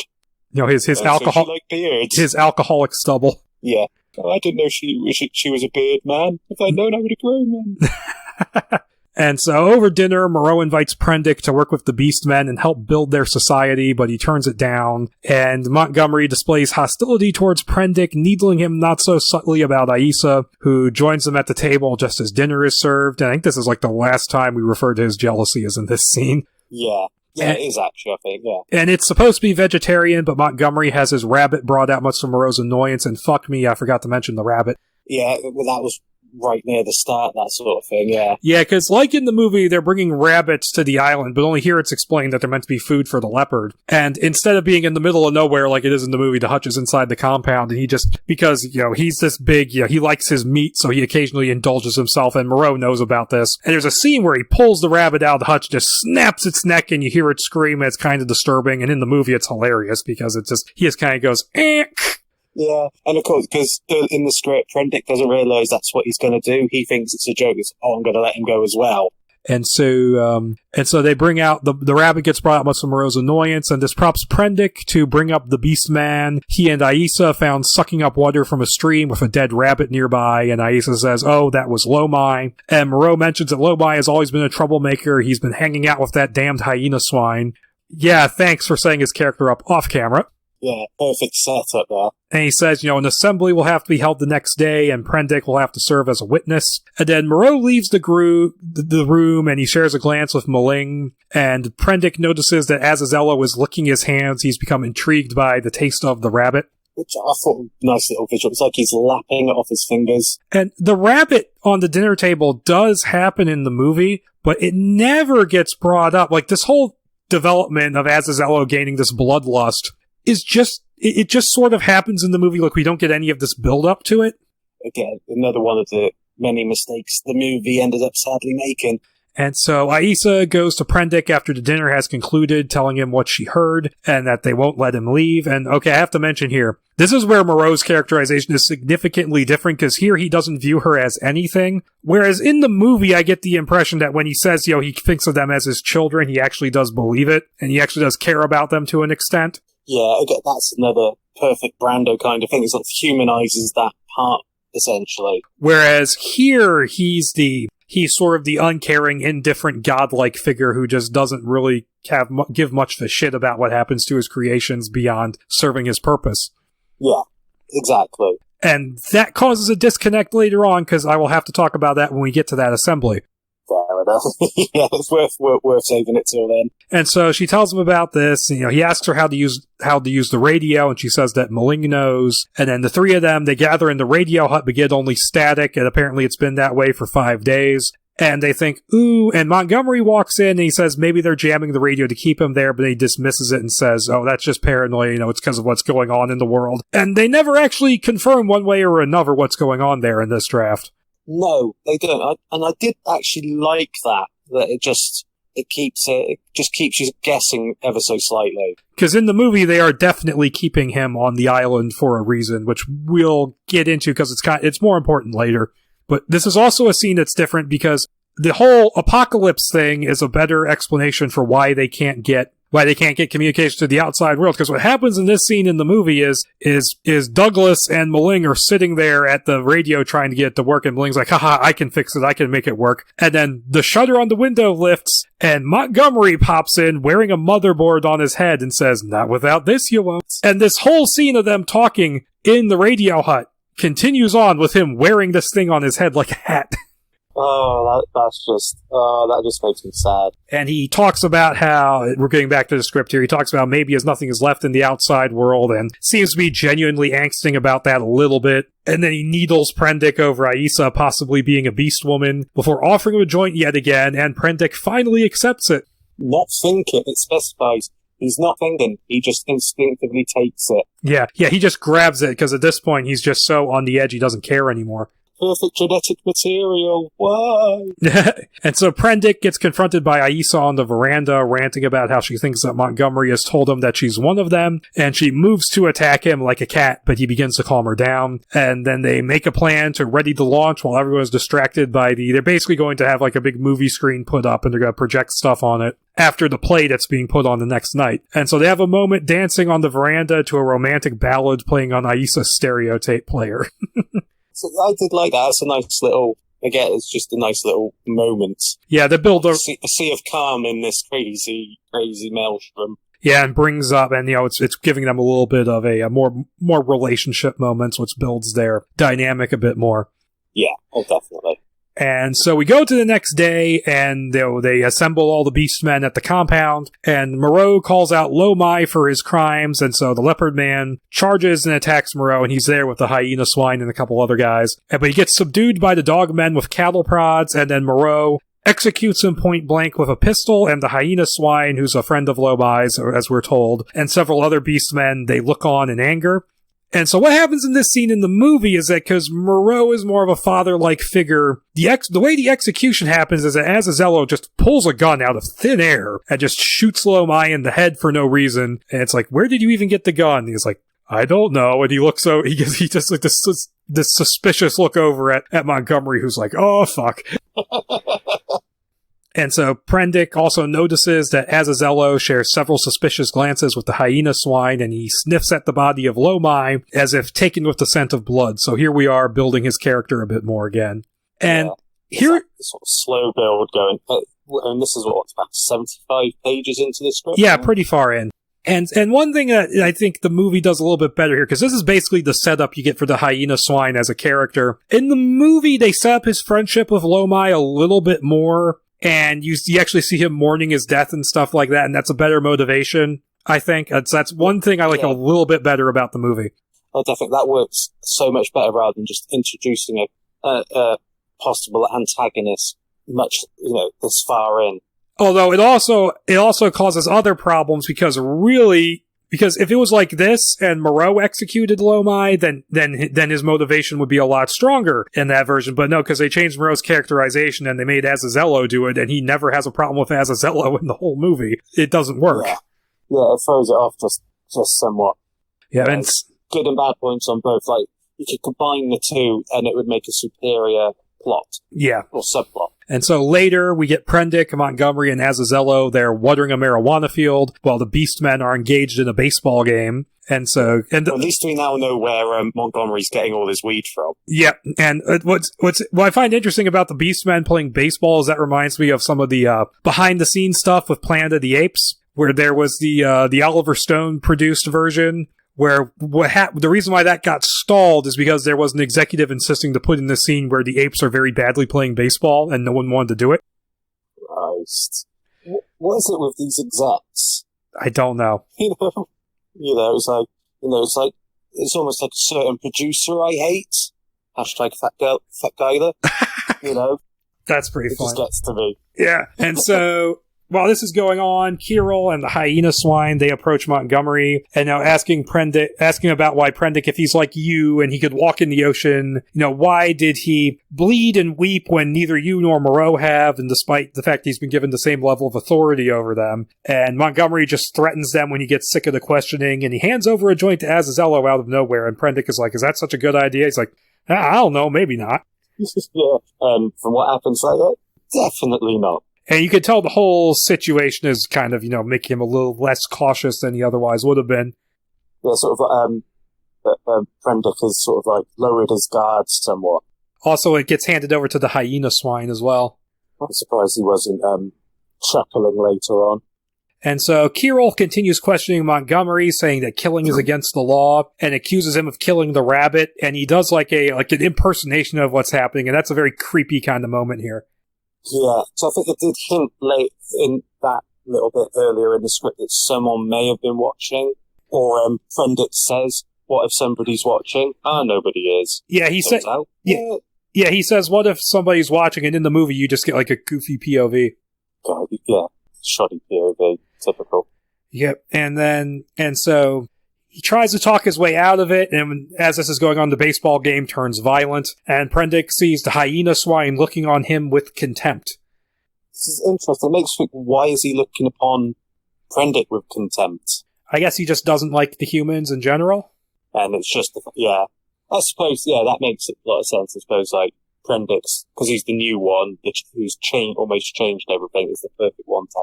And so that evening, Moreau is called in to help the Black Leopard give birth to his newest creation, and he displays a momentary look of weariness, which Prendick catches, and he starts to sympathize with him for a bit. And then Aissa, she's preparing for the Alice play they're putting on, and she sees her whiskers starting to grow back and plucks them out, which sounds really painful the way they describe it. Oh, yeah, I think doing that anyway. And so they put the play on, and Aissa is playing Alice, and Azazello is the Cheshire Cat, which is really interesting from a thematic perspective, because he's kind of the loopy one of the group. Yeah, I thought that was an interesting little touch, yeah. And while this is going on, Moreau and Montgomery, they were forced to resort to a C-section on the leopard, so that's going on. And after the play, the projector screen is set up, and the Beastmen are watching a series of movie clips cut together by Azazello, so this is his YouTube supercut. Yeah, YouTube Rewind Moreau edition. And Prendick and Aissa, they're making their preparations for their escape. And so we go back to the House of Pain, and the C-section is performed. But what Moreau pulls out turns out to be larger and much more vicious than he expected, and it overpowers him, Montgomery, and the Dogmen, and runs out into the night. And it even describes how terrified he is. Yeah, even Moreau is scared. Yeah, and that says a lot for how Moreau's been played throughout the script so far.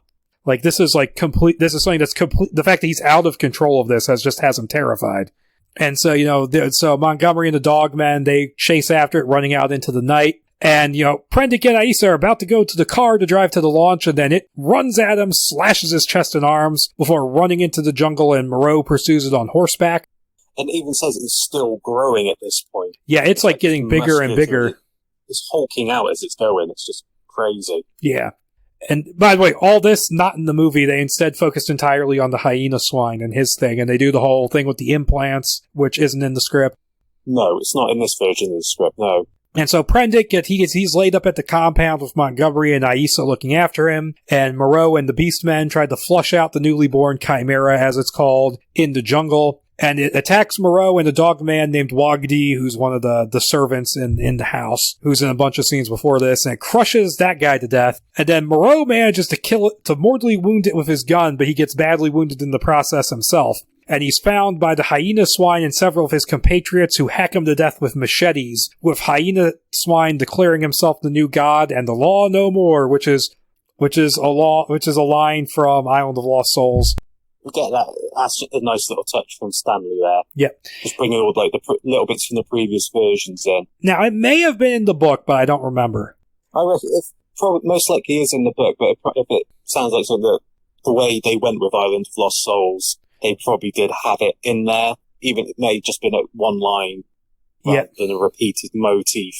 Yeah, and a massive storm breaks out seemingly at the exact same moment as Moreau dies. So, like, the death of the god causes things, just all havoc to break loose. Yeah, nice little stunning visual. Yep, of course. And so here's some stunning of a sort visuals coming up here. Prendick wakes up during the storm to see Aissa looking over him, and she's, in the middle of a reversion, and she's covered in a light fur, and we get another sex scene, and he discovers her several extra pairs of breasts. Which he makes use of. Yeah. Based on the description. Yeah, and he keeps going with the sex, even though he's kind of disgusted by it, so this is going into furry territory. Yeah, he's disgusted but can't stop himself. He's like, dude. Yeah, this is not in the movie. The most she does in the movie is grow some fangs. Yeah, that was the least of her worries on the film. And so later, a procession of beastmen led by the Sayer of the Law returns to the compound bearing Moreau's body, and they ask what to do now that he's dead, and the hyena swine tries to declare that the law is no more, and Montgomery is just completely at a loss, and so Prendick takes over, and he says that Moreau isn't truly dead, just left his body and is watching over everything, and this seems to pacify them for the time being, and he has them bring the body up to the house. So this is really kind of cool in that he's moving their religion onto the next level, like pushing it forward for pragmatic purposes. Yeah, as Montgomery says, it's quick thinking on his part. And Moreau's body, it gets laid out for cremation, and Prendick and Montgomery talk, and the latter is just completely freaked out, saying that the Beastmen will all quickly revert now that they're not getting their endorphins in the food like they had been. And it's not like the movie where he just destroys the serum completely for reasons. Yeah. I'm crazy. Let's do something. So this also means we don't get the scene of him sitting in Moreau's chair, dressed up like Moreau, talking in a Marlon Brando voice. And then when Thulis tries to shake some sense into him, he just starts screaming, "Ah!" That doesn't happen in the script. Thankfully. That scene's hilarious, though. Thou kill me, you glorious bastard. Yeah, and so he mentions that treatments for Aissa were mentioned in Moreau's notes, but he laughs off Prendick's idea of escape, saying that he himself has nothing to go back to even if the world hasn't ended. So we get the idea that he has just completely fucked himself up. And then instead, he decides to live it up, setting up a beach party where he hands out his drug stash to the Beastmen, and the little sloth guy is here again, with music playing and King Kong on the projection screen. So this threw me a little bit, because it's just like, initially, we only think Montgomery's got, like, this weed, and then suddenly it's like a shed of weed. It's like, where the hell did all these pills come from? He was hoarding them. Was he like in Manchester in the early 90s and got all the stash? Maybe. Now, in the book, it's a bit different because there he, because there the whole drug thing isn't there. He's an alcoholic and he shares his alcohol with the Beastmen, and that, of course, goes wrong. And he's like, I'm going on bank holiday. And Prendick, Aissa, and a few of the still loyal Beastmen, including the Sayer of the Law, they attend the cremation, and Prendick promises to take her with him regardless of what happens. And he orders the Beastmen on hand to the lab where he has them free to cage test animals while he looks for Moreau's notes. Now, this is where that subplot in the movie comes in, because in the movie, from the moment Douglas gets picked up from his life raft, Montgomery is like basically grooming him for something, we find out, and it turns out that Moreau is planning to kill him and harvest his genes and use him to make Aissa permanently human, because he actually does care about her in that version. Yeah, which is a nice touch. That is something they could have, rather than just coming up with like, you wish it could have been in this draft ever so slightly. Yeah. But the problem is that it doesn't work in the movie because they basically grafted it onto a completely different plot that we have here. Yeah. Oh yeah, it's that classic sort of like it's like bad ADR work in a sense. It's the best way to describe it. Yeah, in a way. And so the debauchery increases at the beach party and the launch is destroyed. And is it Emling is driving the car around. The car around. He's just enjoying himself. He crashes it and destroys it. And then just walks away. It's like, what are you going to do? Because that's in progress, and Prendick's group is busy raiding the House of Pain. Azazello lets the hyena swine and his people into the armory, giving them access to the weapons. And then goes to What was that? Oh, I was just going to say, that is one of the, I was talking about the concept art earlier. Like the hyena swine and his followers with the guns in the camp. I love that bit of concept art. It always just strikes me so much. And so then we go to a scene where Aissa gets cornered by Azazello and the Dogmen, who go to attack her, but she fights back, clawing at Azazello's face, and he just shoots her dead right there. And that's different from the movie, because doesn't she get hanged in the movie, I think? I think so. Isn't she hung in the movie? Yeah, I'm pretty sure that's what happens, and there's the whole jealousy and attraction thing on Azazello's part that's not in the script. Instead, here it's more like she's the favorite child. Yeah, it's like, now father's gone, he can usurp her spot in the family tree.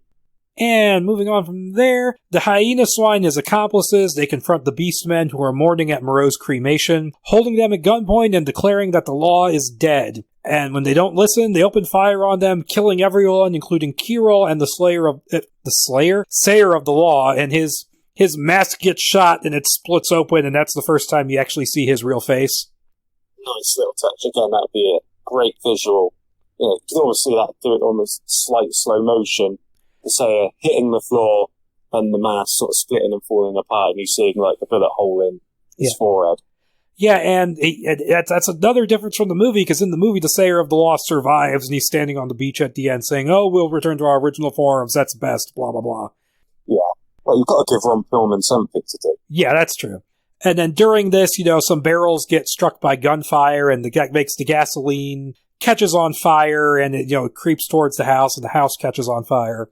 And so then we go back to the beach where the Beastmen turn on Montgomery, shooting him and tearing him to pieces, and it's the little sloth guy who deals the killing blow. Again, I love that, and he's just like, "Whoa, guy!" It's like he wants to. You're having a bad trip. Yeah, calm down, relax, and then it will just he's hoisted by his own petard. And so we go back to the laboratory. Prendick has found Moreau's notebook, but then he gets attacked by the hyena swine and the boar man, who's one of his guys. And their shots break the glass tank, and the octopus thing falls out. And so And here comes another cool moment where Prendick uses a tape recording of Moreau's voice to distract and shoot them. And he's going to get away, and the hyena swine pulls out a grenade, but he pulls the pin, but his hand gets grabbed by the tentacle of the octopus thing, and Prendick manages to get out of there before it goes off and destroys the place. So, yeah, I like that. See, I'd forgotten almost about the octopus until you reminded me earlier. Yeah. And it was just like, of course, it's this bit. It's like, that's a cool... slowly running away from a fireball. Yeah, that's a pretty decent death scene for the hyena swine. In the movie, he, commits suicide. Yeah, and it's a little bit random in the film. And most of the film completely random. Yeah, and that's after Val Kilmer has died. We'll keep the weirdness up for you, Val. We'll do it. Yep. So Prendick runs to the burning house looking for Aissa, but he finds her torn open corpse on the dinner table instead, surrounded by Azazello and the dogmen, and he starts shooting them all down in a rage, but he runs out of bullets before he gets to Azazello, who shrieks and jumps out the window, and it's almost implied that they're kind of like, their minds are reverting at this point and they don't really know what they're doing. No, I thought that, and the way it was described, it almost like they were eating her on the table. Well, that's the thing, but according to Stanley, and maybe he changed his mind about this, or maybe this is just what he was thinking, it doesn't come across on the page, but in the documentary, and they show this in the, and they show the concept art of this, is that they're all in their surgical smocks, and it's like what they had been taught to do in the lab, they started doing that without really thinking about it, and they performed some kind of crude surgery on the body. Wrote that does kind of make sense, as they're always doing that with female surrogates in the House of Pain, so they would do that to her as they're reverting. And they actually, as they're reverting, they start licking the blood off the scalpels, according to the art. Ooh. Oh. See, now that, actually, would have loved to have seen on screen. Yep, and it would be better than the hanging scene. Yeah, definitely. And so the next morning, the compound is burned down, and Prendick summons the Beastmen before him, and he reinforces the importance of the law, and executes Azazello on the spot, and you can just hear Samuel L. Jackson going, "This party's over." I've had it with these motherfuckers. That was an attack of this motherfucking island. That was an Attack of the Clones reference coming from me. Because Jango Fett. I just went snakes on the plane straight away. Yeah, of course. And so he shoots him in the head, and he gets praised as the new voice of God. And this is where we switch back to Prendick's narration, and we see and hear about how he lived with the Beastmen for 9 months, acting as the new sayer of the law, and he attempted to try to create an ideal society and legal system for them, and he talks about it was like the legal system that he dreamed of, which is what made him get into law in the first place, which is a nice moment reinforcing his character. And he says it was... so bring it back round. Yeah, and he says it was all for naught as they continued to revert back to their natural state, and many of them died from untreatable illnesses. Because it says there were only 30 of them left, and 12 died of various diseases. And it was kind of stuff they couldn't treat because it was like genetic stuff because of what would have been monkeyed with. And he says, the trade winds eventually finally returned, and he had Maling and Assassimon who still kind of had their minds. He had them help him build a raft, promising to come back with help. And 2 days later, he gets picked up by a freighter, and as he's getting picked up, he sees his rescuers as beastmen. Before we go over this, I just want to go back to Maling, because he's saying he's watching Prendick disappear into the distance on the boat, saying, we must keep talking for when he comes back. And he's holding the Alice in Wonderland book, and he starts reading from it. So that I love. That I would have loved to really see on screen. Also, if Moreau is God, then Prendick, who leaves and promises to come back, that makes him the Jesus figure of this society. Yeah, and what would that make Montgomery? Lucifer, because he's the fallen son. Yeah, that's true. He's leading temptation with the blood and the drugs and all that, Yeah, that makes a lot of sense. And so we go to 3 years later, we see him being released from a mental hospital, and there's 3 psychiatrists talking to him, saying that the island is only a delusion brought on by being cast adrift, and that he eventually should be able to unlock his memories of what really happened during the year that he lost. And as he leaves, he looks back into the office and sees the doctors as carrion birds, and all I am picturing in this scene is the Skeksis. Actually, that's how I pictured it as well, especially how they're looking at him. I could just picture it. And the lead doctor is the Chamberlain going, I spent way too much time thinking about that stuff when Age of Resistance came out. Well, you can't help but think of that, can you? So yeah, and he doesn't react to it. And when he's narrating, it's almost like he's saying, he actually does believe this is just a delusion at this point. He doesn't realize that all this stuff is real until a little bit later. Yeah, because he's seeing all the people in the city visualized as animals, like pigs and stuff. And that's another bit of concept art I've seen. Yeah, and he says he's standing. That is my favorite bit of concept art. Yeah, he's standing. Yeah, that was really cool looking. But he's standing on a street corner seeing all those people around him as their animals, and he looks into the reflection in a store window and he just sees a sad dog. Yeah, which is now. It's from one of those guilt-tripping commercials that they do. Yeah. Switch when I plug in. And this idea of him seeing the animals in people as he walks among crowds and eventually having to leave human society and go out into the wilderness because of it, that is straight from the book, and no adaptation has done that. Yeah, they probably think it's too risky, but it's a great little coda for the story. And of course, they refer to that when Moreau shows up in the League of Extraordinary Gentlemen comics. Yeah, because Predator's just running through the woods at that point. He's running through the fields. He's completely crazy. And so then we cut back to the beginning scene with Prendick narrating about he withdrew from the world of people and is now living isolated in the countryside. And he still has worked out that what had happened was true. Because he still had Moreau's notebook somehow. Yeah, and so he was, he'd start learning about biology and like genetics and all this, and he realised that everything Moreau had done was really possible. So it was all so weird. So it did actually happen to him. He wasn't mad. He's just in this crazy, messed up world now.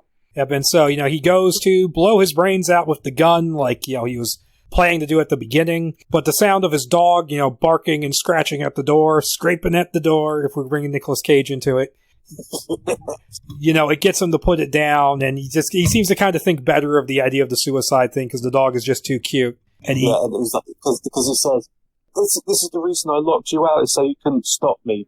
But yeah, and then he goes outside with the dog, and it props itself up on him and starts licking his face, and he's looking into its eyes, and it's just sort of, the visual of the man and the animal and the difference between them and the similarities summed up in one image, and that's where it ends. And a great shot would be a great shot to end the film on, or to have ended the film on. Yeah, instead of just ending with him sailing off on a raft, which is what the movie does. The movie sadly cut out or altered a lot of good stuff. Yeah, I don't think this stuff was even filmed. Well, no, again, a lot of, as we said, Stanley only filmed 3 or 4 days, and because of the storm, the studio saw the dailies and were like, you're fired. And, Val Kilmer driving him crazy probably didn't help. But of course, of course, it's a number of things. Like, Stanley probably wasn't ready to handle a film of that scale at that point in his career. No, it probably wasn't. The fact they were willing to give him the chance. Yeah. And then they did that to him. It's a great opportunity lost because of studios not willing to give him more of a chance. But no, on the whole, it's a really good script, I think, if you fixed a few little issues here and there, like fleshed a couple little things more out, shifted a couple things around. I think this would have been a really, really good movie in this version. Oh yeah, the draft that we've read is so close to being great. Yeah, it was just, rather than say like a full another draft, it's just going in and just altering a few minor bits, as you said, yeah, and then it would just be, to me, it would just be a great film on screen. Yeah, but then again, we wouldn't have Mini-Me. No, true, yeah, silver linings, and, but yeah, I'll always like that. It's just like, films I would love to have seen, especially since I've started doing Screenplay Archaeology with you. And we finally got this one. We finally got this one checked off. I know, the dream. We've waited like 3 years to do this one, and it's just like, yes. And now there's like, 3 or 4 more left to do on my list. Yeah, we got the one we're doing next. There's Hardware 2. Dead Star is on there. Dead Star. I think They Bite was on there, but I forgot it was on there, and I did it by myself. Yeah, you've already done that as no need to worry. It's like, the fact at least nobody jumped ahead of me in the queue to do this script. Yeah. I would have probably turned into the hyena swine if somebody had, and I probably would have gone nuts. Or I would have just become Val Kilmer. Wearing a motherboard on your head. Acting like Marlon Brando. And on that note, I think we could just wrap it up. I think we can. That's the best note since my French Arnie to end the podcast on. So yeah, with that, hope you enjoyed the episode, guys, and until next time, bye. Bye, guys. See you soon.